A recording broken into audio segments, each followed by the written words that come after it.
Finally, it feels like it's been years, and that's kind of because it has. It's been a really long time coming, but Subaru has finally brought the new Forester to Australia. Or, in this case, New Zealand, actually. As you can see, this is very much not Australia. We're actually in the middle of the South Island of New Zealand for the launch of the Forester in Australia and New Zealand. It's exciting because it's one of Subaru's most important models, but because it's been so long, we kind of have already seen it in other markets around the world. Now it's finally our turn. Subaru has also made a lot of big promises and said that they've worked hard on changing some of those little details that should make this car a lot easier to live with. Things like its ability to be an adventure companion, but also a practical day-to-day car. If you stick with me through this video, you'll get to hear about off-roading, things like how it drives on the road and on the highway, and whether Subaru's new strong hybrid system, as they call it, is actually all it's hyped up to be. So let's get into it. There's a fair few models in the range for the new Forester, from the petrol ones all the way up to the hybrid ones. Pricing for those petrol models starts in the mid-40s and goes all the way up to the low 50s, whereas in the hybrid versions, it starts in the higher 40s and goes all the way up to the high 50s. Some of those higher spec variants are probably going to get you close to 60 grand on the road, but as I'll get into later, you might not need to spend that much money if you want the best Forester for you. The base Forester all-wheel drive kicks off from $43,490 before on-road costs, and it comes with handy kit like 18-inch wheels, auto LED headlights with self-leveling, cornering lamps, roof rails, and a front windscreen de-icer. Inside there are cloth seats and it's got fairly standard trim, but things like dual zone climate, heated front seats, and electric folding rear seats are all great for comfort and convenience. The big 11.6-inch multimedia touchscreen with wireless Android Auto and Apple CarPlay make for an up-to-date list of standard features. The base hybrid all-wheel drive is $46,490 and it has the same features as the petrol. Stepping up a grade, the $46,490 Forester all-wheel drive Premium is only available in petrol and adds auto-dipping and folding door mirrors and sat-nav. The Forester all-wheel drive Sport comes in at $48,490 in petrol, or as a hybrid, $54,990, and it scores unique styling, as well as things like a sunroof, water-repellent seat trim, a digital driver display, and its own unique suspension tune. Finally, the top-spec all-wheel drive Touring costs $50,990 in petrol and $55,990 as a hybrid. It scores leather-accented vented front seats and a 10-speaker Harman Kardon sound system with subwoofer and amplifier. There's more to each variant, so for the full list of features, go to the written review at carsguide.com.au. Before we get into the nitty-gritty details of how this car is to live with and what it's like to drive, I just wanted to touch on how it looks, because it does look different from before, and for me, it's not necessarily a great thing. I don't think it looks bad, but the previous gen Forester was kind of a cool thing. It had its own sort of edgy style and it was very characterful. It feels a little bit softer now. I think I can kind of see what Subaru was trying to do in making it look a little bit more muscular maybe. It's sort of more of a squared off front shape, and I guess it might even be a little bit more aerodynamic, but it also looks a little bit more anonymous now. I don't really think it has that same Subaru character you would get from all of its other models. In fact, it's been compared to a certain Ford that you can get in North America quite a few times since it launched there. But the rest of the car, I reckon, looks kind of cool. This is a sport variant, so it's got some extra bits and pieces on it. Some bronze trim, that set of wheels that looks a little bit unique. In fact, the color scheme of this car is kind of like a darker version of Subaru's classic gold wheels, light blue rally theme. From the back of the car, it still looks quite Subaru. I think it's actually its best angle. The front, like I said, a little bit anonymous, but the back certainly looks like a Forester. But there's a couple of other little details that you can sort of look at and wonder if they actually do anything, and the answer is yes, they do. For example, there's some little vents in that front wheel arch that Subaru says are there to allow a little bit more air to escape when you're off-roading and the sort of wheel compressions are happening. It means that there's not as much air pressure. But while some brands do go for that standout sort of look in the mid-size SUV category, sometimes a little bit of a conservative, safe design works. A little bit of anonymity is probably good for resale in the end, and that's probably why you're starting to see a lot of cars look the same, so maybe Subaru was onto something with this. As I sort of touched on before, there are some parts of the Forester that have changed significantly, and other parts that feel very familiar. In here, it's very familiar. If you've been in the previous generation Forester or most other cars that Subaru sells at the moment, this will feel quite comfortable because this big touch multimedia screen is about the same as Subaru has been using for a little while. That's not a bad thing. It's probably not the most high tech, but it is one of the easiest to use. The steering wheel, the way that the interior is laid out, a lot of it is very practical. There's big buttons on the sort of screen or actual physical buttons here on the wheel. It's all quite clear and easy to use, but it's also not groundbreaking. It looks quite the same as, other Subarus that have been around for a little while. But in terms of how comfortable it is, it's pretty good. We've been doing some fairly rough off-roading. The seat has held me in place quite nicely. This is the Sport, so it has a little bit of extra bolstering over the other variants, but even the other variants have been quite good for that sort of thing. Driving on the highway, things like where I can put my arms, visibility, and even just the ergonomics of the seat and the steering wheel. It feels like even if you're not an average sized human like I am, you'll probably be able to find a pretty comfortable position. In terms of the tech itself, like I said, this big screen isn't the most forward thinking, but it is easy. There's all these big icon buttons on the screen. It's quite easy and it's not very laggy. And then in front of me, I've got this digital display here that I get if I haven't bought the base model. It's got a fairly traditional layout, all the information I might need while I'm driving. It's very easy to see and it's very easy to understand. While it sounds like all of this isn't necessarily the sort of stuff you would expect from a modern car in 2025, I actually think it's all quite an upside. Subaru is going for that practical, easy to use sort of vibe, the sort of car that, you would be able to use for a lot of different sort of circumstances and use cases. And I think when you make everything as easy as possible without overcomplicating stuff, it's actually a benefit when it comes out in the end.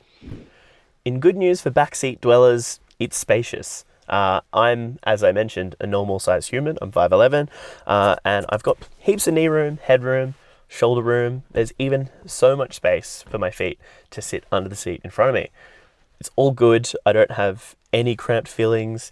And if you've got one of the variants that has this sunroof as well, there's that little bit of extra light that makes it feel a little bit more spacious in here, even with all this dark trim.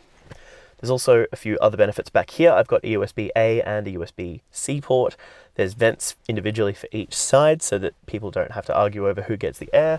There's also a nice little armrest that sits at a good height, sort of matches up with the door card armrest, and there's a couple of cup holders in here as well. There's also a small spot for a water bottle in the door, and the headrest isn't maybe the most comfortable. It's a little bit hard. The seat itself as an angle doesn't adjust forwards and backwards, but the material itself and the way it sort of feels is quite comfy, so I don't think it's too much of a downside there. Back here in the boot, Practicality comes out on top again, because in the petrol variants you get 496 litres of space. Here in the hybrid, 484 litres of space. You don't lose too much from that battery, but one thing that you do lose is under here in the hybrids, there's no spare tyre, which is a massive downside if you happen to be doing things like off-roading or even heading out of town on a road trip with the family.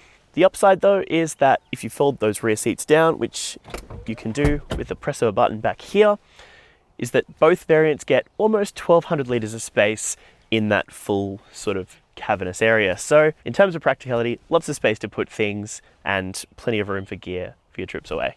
The two drivetrains in the Forester both use the brand's symmetrical all-wheel drive system and have a CVT, or continuously variable transmission. But the hybrid does something Subaru is very keen to point out rivals don't. The petrol version though is pretty much the same as you'd expect from the brand. It's a 2.5 litre naturally aspirated flat 4 boxer engine, and it makes 136 kilowatts and 247 newton meters. The hybrid, or strong hybrid if you're Subaru, consists of the same type of engine, with different valve controls and lower outputs of 121 kilowatts and 212 newton meters. However, with the 90 kilowatt electric motor that, rather than being mounted to the rear axle, is placed with the transmission and sends power to all wheels, total outputs for the hybrid are 145 kilowatts and 276 newton meters. Importantly, because we're talking about a new generation car, I'm going to compare it to the previous gen Forester a little bit. The last generation was a pretty good thing, comfortable, but it was quite noisy. It felt very agricultural in terms of its drivetrain. The CVT was pretty loud and the suspension was good, but probably a little bit soft when it comes to things like feeling properly tied down on the road. And that's all fine because the car was able to do things its rivals wasn't. But now this generation feels like it's sort of had all of that sharpened up a little bit. It's still pretty noisy, but the drivetrain feels a lot more composed and smooth. That CVT feels like it's a lot better than it was before and sort of complains less when you actually need to get into it in terms of acceleration. But importantly, it's the suspension where I think the biggest strides have been made, because New Zealand's roads are quite good, don't get me wrong. They don't have the potholes and marks that some of the roads around your local Australian city might have. But when it comes to things like that off-roading section we did earlier that I will get to, the Forester felt pretty composed while still remaining comfortable.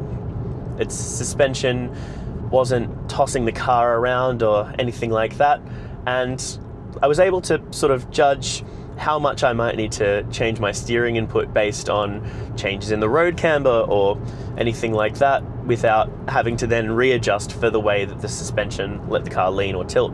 It's all quite tied down. But it doesn't feel too sporty. It still feels like a comfortable family car. It soaks up the bumps pretty well, and it stops even some of those rougher, sort of corrugated, unsealed roads from making too much sort of noise and vibration through the cabin. Subaru's done a pretty good job of keeping the car capable in most of the ways that it was before, while also making it a lot easier to be in and live with. In terms of drivetrains, obviously the big new thing is Subaru's strong hybrid, as it says, which essentially just means it's no longer sort of the mild hybrid that kind of disappointed us all in some of Subaru's other models. And this hybrid is actually pretty good. The problem is it's more expensive than the petrol, and the petrol is also pretty good. The fuel efficiency claims, when it comes down to it, are something we can't really test on the launch because we've all been jumping in and out of different cars. It's not like I've had a chance to fill the tank, go for a long drive, come back and fill the tank and see how we've done. But the hybrid actually does drive in EV mode, for example, and it's pretty good when it does. But on the highway, it doesn't make too much of a difference. The petrol is actually quite smooth and it feels pretty peppy. It's, you know, for the actual figures you get on paper, driving at fairly fast speeds around some winding New Zealand roads, that petrol engine's actually quite a fun thing. Essentially, while it's not exactly a driver's car, both of its drivetrains sort of allow you to have some fun with the car anyway, even if that's not the main reason you've bought it. It's also worth noting that, again, coming back to the practicality of it, that things like the visibility, for example, or the ergonomics of this car all work out really well. I can see pretty much all around me.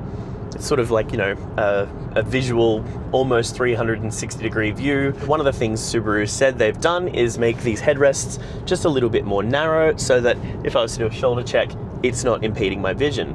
We did take these Foresters, all the variants, both hybrid and petrol, off-roading, and to Subaru's credit, it was actually a lot more strenuous off-roading than I was expecting on a launch, but at the same time, it did show off that this car could probably realistically do more than anyone who bought one might expect to actually do in real life. We were able to ford a small flowing river, some quite deep muddy ruts thanks to Subaru's X mode, and some rock crawling, things like that. You know, fairly stable driving on fast, unsealed roads, and, you know, same story again when it comes to some of those slipperier, muddy roads. Basically what I'm saying is that the Forester does actually stack up as a decent soft roader. It's responsive, it's comfortable, it's dynamically sound, and there's nothing really annoying about the way it drives. There's no red flags. Put all of that together, and I reckon, even though we kind of didn't expect this car to come out as so different from the previous one, Subaru's done a really, really good job. Subaru claims the Forester drinks 7.9 litres of petrol per 100 Ks, or 6.2 litres in hybrid guise. It's a bit of a letdown in terms of the numbers, given Toyota's RAV4 hybrid in all-wheel drive comes in with a 4.8 litres per 100k claim. And that's a system that's been around for ages. A 5-star ANCAP rating and 9 airbags should all mean peace of mind in case of the worst. But Subaru also has a long list of safety features to avoid that being necessary. The full list is at carsguide.com.au, but things like emergency lane keep with centering and departure warnings, auto emergency steering, and a driver monitoring system are all standard. The Forester also has a feature that Subaru is very proud of, which detects a lack of response from the driver via its inputs. It gradually tries to wake or alert the driver through sounds and gentle jolts via braking before eventually coming to a safe stop and unlocking the doors to allow assistance.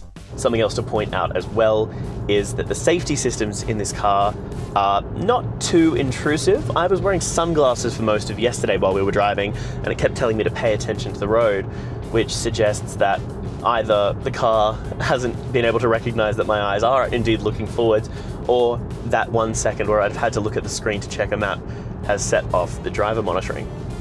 But the lane keep, all of those other things that are there to help keep you safe, don't really intervene unless they need to. Only once, actually, during the time I've been filming this video, has the lane keep turned on and told me that I need to stay within my bounds. What I'm essentially saying is that if you want a car that has a lot of safety tech but doesn't feel too overbearing like it's nannying you, this car strikes that balance pretty well. Subaru's 5-year unlimited kilometre warranty is a bit behind the curve for mainstream brands, but its 8-year 160,000 kilometre hybrid high voltage battery warranty is par for the course. Servicing intervals are every 15,000 Ks or 12 months, with cap price for the first 5 years totaling $2,299.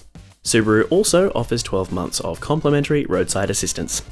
The thing about the Forester is it caters to a pretty specific kind of person, and there's a lot of those people in Australia, people who like camping, going on off-road adventures and outdoors. This car can do all of that, but if it is a car that you're just going to need for somewhere around the suburbs, its rivals start to look pretty good.